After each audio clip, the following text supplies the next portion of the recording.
And there we are. Good evening. It is June 15, 2020. I'm Dan Gordon. I am I'm an associate professor at Northwest Missouri State University. And I primarily, my biggest role is teaching in the School of Education's Educational Leadership Program. I was a secondary school principal and coordinator for almost 20 years. Then for 3 years, I went to Missouri's DESE, Department of Elementary and Secondary Education. I worked in school improvement and special education. Then I just finished my 9th year at Northwest. Like most of us at Northwest, I have an area that I coordinate, and it's the Alternative Certification Program. And so it's just another piece of the pie that I work on. And so I'll talk just a little bit in general, and then we'll see what, we have Andrew and Christopher with us, and we'll see what questions you all have. The alternative, and I'll just talk, I'll try to address some of the more common questions that I get, trying to front load this as much as we can. This recording will be placed in other Zoom invitations. So the Alt-Cert program primarily is a 2-year program. People are teachers of record, teaching in a program that requires the certificate for which they are working in their program. My door alarm's going off. 2-year program working under a provisional certificate, coordinating through Kim Hollinger, and she and I work back, and you all have been emailing her and so on. She is our certification officer, and she knows more about this certification stuff than almost anybody in the state. She's done it for 30 some odd years. So when we work with Kim Hollinger and when she gives you some advice about the certification piece, DESE calls her for input sometimes. So she's really well thought of. So the Alt-Cert program, you will work through Kim Hollinger and DESE to obtain your provisional certificate. It's a 2-year certificate. Technically, we've had people that needed to request a year number 3 from DESE under extraordinary. They have a baby or something like that, and so we have to appeal to DESE for year 3. Doesn't happen very often, but it's an option if we need to. It's not intended for people to get behind academically, if they're failing classes, that kind of stuff. That's not what it's for. So all the classes in the Alt-Cert program are graduate level classes, but a kicker is that it is a certification program, not a master's program, which makes it just a touch weird when it comes to financial aid. The federal government and financial aid consider it an undergraduate program because it is not leading towards a degree. So it gets a little bit weird in there, and most people, what we will do, and I think by now, if you haven't, then Kim Hollinger, once you're full in the program, Kim Hollinger sends people a list of courses, a program of study, and primarily it runs 2 years. 22, 23, 24, 25 hours, kind of depends. Each content area is just a little bit different. We spin off the list of courses that we have there are courses, but we have to meet DESE's requirements. And so we don't have a lot of latitude in there. And so what we do, we stay lockstep with DESE all the way through this. So it's a little bit awkward that it's a certification only program. Each year we have 15 to 20 people in this program. And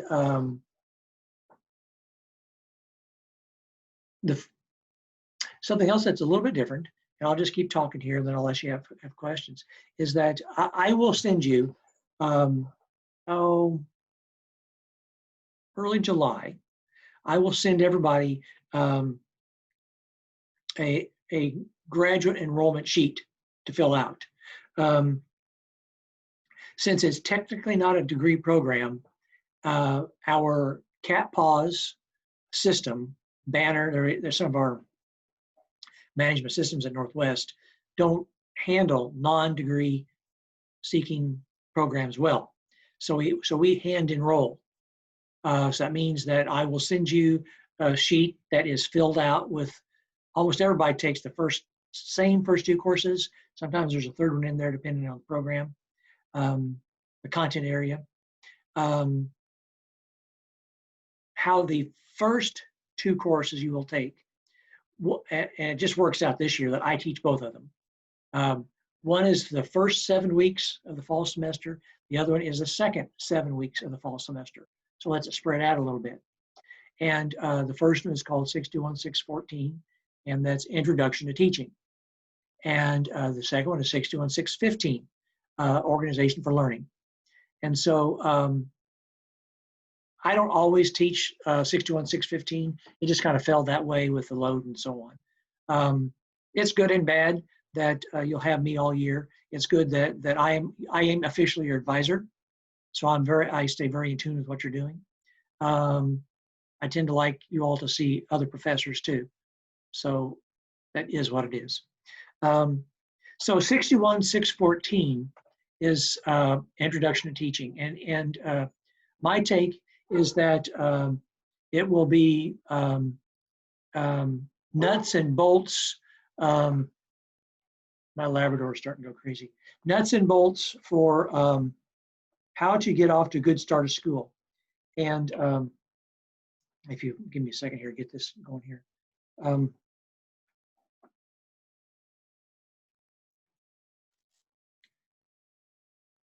There we go.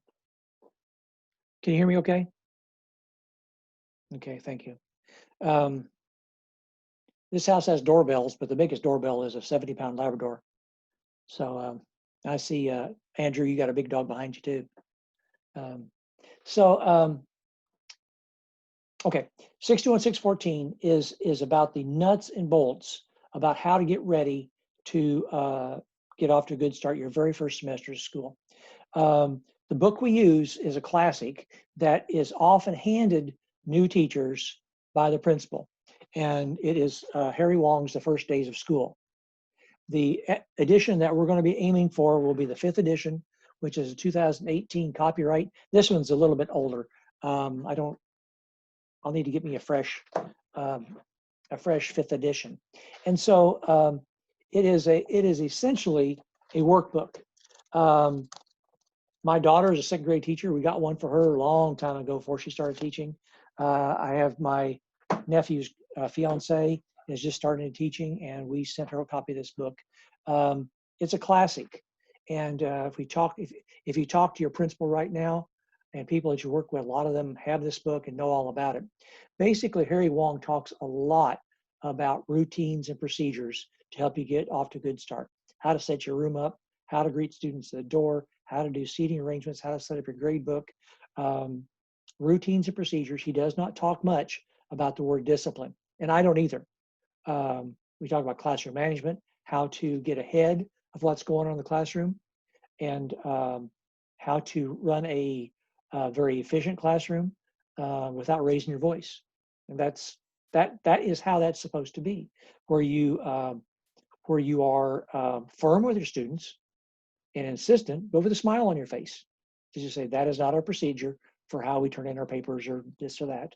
And so you'll find it's only about a $30 book. It's not very expensive, but you will find that it's really beneficial because it's a no nonsense type of thing.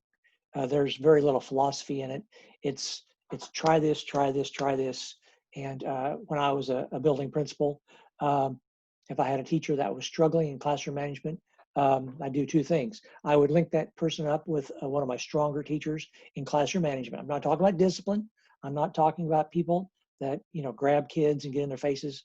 Don't believe in that. But people that have good routines and procedures and good follow through. And then I'd also make sure they have a copy of this, and I'd give them some good nuts and bolts strategies that they could use to put into place. And then like a coach, I'd say, okay, tomorrow try this and do these things and get back with me. And so that's what we use for 621-614. Something else we will do in all your coursework, we will set up situations where you record yourself teaching.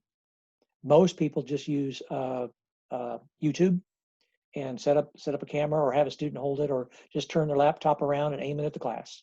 But I'll give you the prompts for what I'm looking for each time, which means that you'll need to be talking with your administrators and your building policies about recording, but it's recording for professional development. And so school leaders tend to be okay with that for professional development, but you'll need to be in tune that if you have any students that are on a no contact list or abusive relationships, that kind of stuff, you just have them set off to the side and they're not in camera angle during that time. So you'll have at least 2 classes this fall. And like I said, I'll get you the enrollment sheet, and we'll start getting people into at 61, 614, and 615 here pretty soon. Most people take about 2 or 3 classes in the summertime. Then in the fall of year 2, sometimes people have 1 or 2 classes there, and then usually there's just 1 more class in their second spring of the year, and that's 61, 616, which is a 2-hour class, and it's also where we do one of your DESE assessments, and it's a performance assessment based on the videos that I've watched you teach in the classroom, and also feedback from your supervisor on each of the 9 teaching standards the state of Missouri uses. So it's relatively straightforward. I try to make this program really straightforward and very practical. I don't spend a lot of time talking about philosophy. I still a little bit of an old school type principle, where rather straightforward, believe in good routines, procedures, good relationships with people, treating people well, being prepared. The things I'll ask you to do, especially in 61, 614, are directly related to the things you need to be doing to have a good first semester of school. We will be talking about, what are your routines and procedures? How are you greeting students at the doorway? What are your policies about classroom management? That kind of stuff. The kind of stuff your principal's going to want you to be doing anyway. So, okay, I've just been talking a little bit at the top of my head. I'll be quiet and let you gentlemen ask questions. One of the questions I had was, so I know that you said, obviously it's a certificate program. After we're done with the certificate program, do have people in the past transfer those credits in order to enter a master's program or anything like that? Or are they transferable, anything like that? There are some. Basically what I will do, I will, like in the business world, I'll hand you off to Dr. Zeliff about that question. Dr. Nancy Zeliff is she's a business education teacher. And so kind of depends on the content area, because some of our departments have a stronger master's program than others do.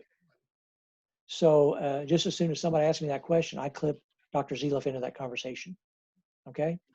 And as many of those classes as you could make, and she and I work back and forth rather closely, because one of the classes you'll need to take will be a business teacher methods class. And Dr. Zeliff coordinates that, and she'll be in tune with that. And actually, Andrew, remind me to make sure that you have a copy, have her contact information. I don't know if you've emailed her or not. I think I have her email, and I'm business education anyway, so that'll be a good fit. Christopher, remind me your content area.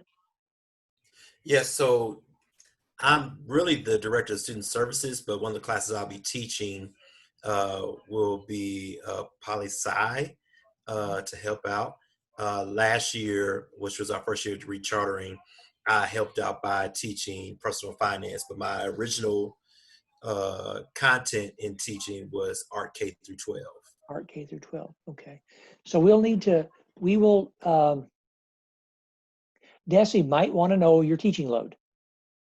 Okay, and so we'll need to be concise with our answer there as to what you're teaching and so on, because the final assessment at